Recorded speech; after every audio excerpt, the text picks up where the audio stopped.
On the last debate on the News Hour tonight, Jayanta Ghoshal, senior journalist with Anand Bazar Patrika, Professor Vivek Kumar, assistant professor of sociology at JNU. He knows the BSP quite well. Naresh Gujral, member of parliament of the Shiromani Akali Dal.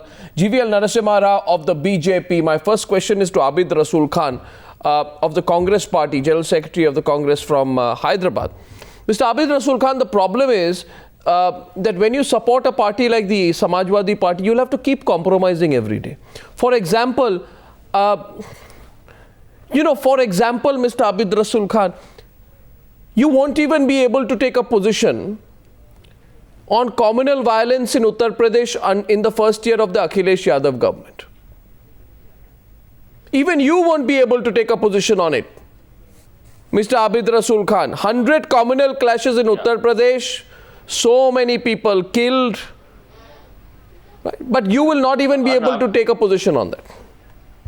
No, I'm responding to you, Arnab. The concern which is being shown on all the channels for our party not being stable, I would first like to address that give a message answer my question on the communal violence in Uttar Pradesh. I'm coming to that. I'm coming to that, and we are very stable, and we will continue up to 2014. Okay. That is my opening statement. After that, when I come to UP, the scene is that Mulayam Singh is an elected representative of Samajwadi Party, and they have won an election and they have come into power, and anything what they are doing has to be democratic and has to be above the law, and as long as you're now giving a templated reply.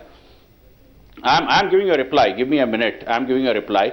The allegations or the issues what we are talking about, they are not directly concern of the central government. That's a law and order situation which is a state government subject. And I'm sure that Mr. Mulayam Singh will address them also in time to come, and you will see that there it is. You haven't been able to answer my question. Yeah. My first question, I don't think you've been able to answer. GVL Narasimha Rao, what do you think this reflects? You see, the situation in Uttar Pradesh really resembles a paradox. I think here are three parties which are apparently fighting each other and trying to reach out to the same electoral constituency. At least there is some overlap among the three parties, and they try to make it look like as if they have independent agendas and independent identities, and they are competing for electoral space, when the reality is that the public of Uttar Pradesh knows very well by now that these parties are, I think they have some, it's their self-interest which keeps them together, and sometimes it's the politics of blackmail that has held them together. Yeah. No, you see, I go to question number 2. Abid Rasool Khan, to be very honest, you have had to hold yourself back and be very careful answering my first question, because today you desperately need the SP's support in Delhi. Yesterday, even 2 days back, you could have given a different answer. You would have said the Akhilesh Yadav government has given up and not been responsible towards the minorities of Uttar Pradesh and been unable to stop communal violence in Uttar Pradesh. Day before yesterday, you would have been able to say that. Today, your lips are sealed. My second question. Arnab. No, am I wrong there? Vivek Kumar? Yeah. Vivek Kumar wants to. No. Vivek Kumar, am I wrong in that assessment? No, I did not get you, Arnab, actually. Can you repeat the question? The question was simply this. Do you believe two parties which are fighting for the same vote bank, which are fighting a very close battle in Uttar Pradesh, can survive together in a strong coalition in Delhi? I'm talking about Mulayam and Congress. But I don't think actually that Mulayam Singh need Congress as much as Congress needs now Mulayam Singh.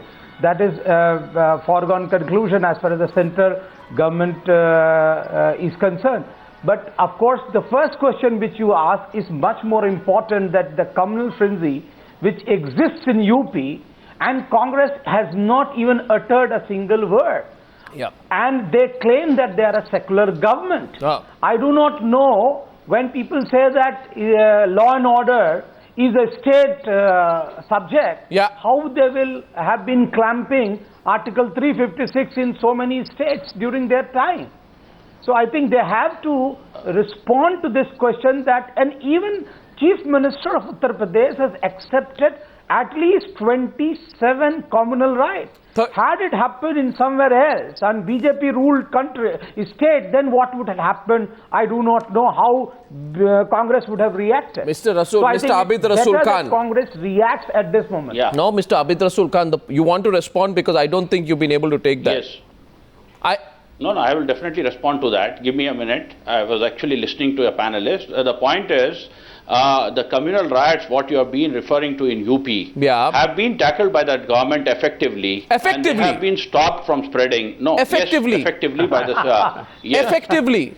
They have been... No, let me complete it. Effectively, yes. I think... And they have been stopped from... No. And the point that what we are discussing here... No, is, Mr. Abid Rasool Khan. The government... No, Mr. Abid No, let Rasool me Khan, complete, Arnab. we Let will me discuss please. No, Mr. Abid Rasool Khan, today I am asking you a very political question. That today you cannot criticize the Samajwadi Party. You are saying the Samajwadi Party has handled a communal situation effectively. Let me remind you, there have been over 100 communal clashes in Uttar Pradesh in 2012 alone, which has left 34 people killed from Mathura, Faizabad, Pratapgarh, Sitapur, Ghaziabad and Bareilly. All across Uttar Pradesh there have been communal clashes. You are not able to talk about it because of obvious political compulsions. First of all, let me reply to you. First of all, our party would never compromise to be in the government or still continue to be in power when it has to be dealt on a communal issue. I am very clear on that. And this particular skirmishes or the disputes or the riots what you're talking about have been dealt by the government effectively. Compensations have been given. Yeah. Now, just the whole response and the whole coalition and the whole government being together is to fight the communal elements which are... No, but how will you fight? No. How will you... You are talking about... Let's get Naresh Gujral in. Mr. Gujral. You cannot brand... No, let me complete it. You cannot brand Samajwadi Party as a communal party. You cannot just brand it like that. It has a lot of representation from Muslims. I am not, Mr. Khan, I am not saying this party is communal or that. What I am saying, there has been a communally surcharged atmosphere in Uttar Pradesh. And today you are giving a certificate to the Samajwadi Party saying they've done a very good job. That is a product, that is a product of BJP. That communal atmosphere which have been built up there is a product of BJP. They need to answer that reply. They need to give a reply on that, how they have produced that atmosphere and how that Uttar Pradesh... I think they seem to have run out of answers and the Congress party can't find anybody else but to attack the BJP, and I think they'll do well to understand their own problems.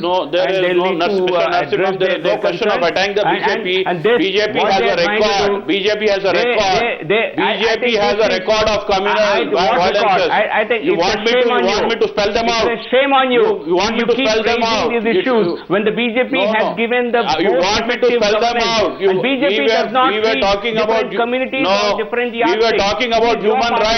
The violation of human rights in Gujarat. You want me to spell it out for you? You have no right to talk on that. Your hands are tainted with communal violences all over the place. More than 3 times. I think your party doesn't seem to understand Mr. Naresh Gujral. Message from the people. Mr. Naresh Gujral, my question number 2 is that the people will tell you. Let's get Mr. Gujral and Jayanta Ghoshal in. The second concern is of the prevailing political situation is, does this government have the political ability to take tough economic decisions anymore? Or any tough decisions anymore? Mr. Gujral, for example, the Pension Fund Regulatory Development Authority Bill is one of the bills which is now pending in the Lok Sabha. The other bill which is controversial would be this whole business of reservations and promotions to SCs and STs. How do you think this government will be able to tackle this business of reservations in SC, STs when the Samajwadi is against it, the BSP is for it, and you need the support of both political parties to survive? Arnab, this coalition is a bundle of contradictions. They are fighting for the same vote banks in UP. They have nothing in common as far as ideology is concerned. But the only thing that glues them together is the blackmail on one side, and on the other hand, Congress wants to hang on to power at any cost. They don't give a damn about the state of the economy. And their mantra, the common mantra that they always find is secularism. When all the crooks get together, then secularism becomes the mantra. But basically, there are such inner contradictions that there is no way that any of these bills that you have talked about will pass.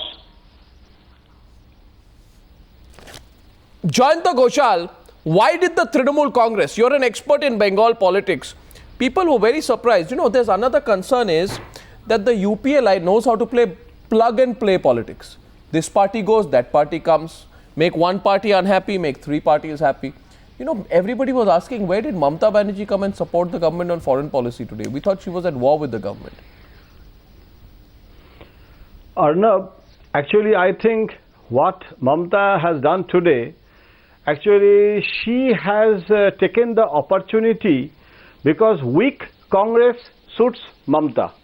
After this DMK's stand, now Congress, Mr. Kamal Nath also called Mamata today and requested Mamata to support this in this situation. And you know, Mamata has her own problem. Mamata in West Bengal, she is also understanding that to fight CPM, she needs Congress in the state level. Recently, the election result of the 3 by-election, she is realizing.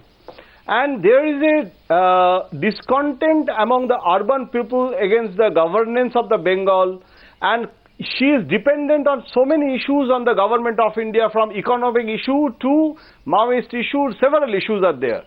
So tactically, I think it's a tactical retreat from Mamata's side to give a message. But if you think that this is the final, then I think again we will be wrong, because this is a 1 step forward, 2 steps backward strategy. And you know, Mamata is trying to explore the possibility with the Congress that in 2014, you don't know to which side she will go. The options are always open in politics. There is no full stop in politics. No, absolutely. You can go with Congress. But that actually contradicts Naresh Gujral. Do you believe this contradicts your perspective? You know, you're all saying lame duck, lame duck, lame duck. But you have a very astute parliamentary affairs minister, a very political parliamentary affairs minister called Kamal Nath, who has friends across political parties. He picks up the phone and he tells Mamata Banerjee, I need your support today. Tomorrow, if Mamata Banerjee gives trouble, he'll pick up the phone and speak to somebody else, and that's how the government will continue. You know, this is plug and play politics.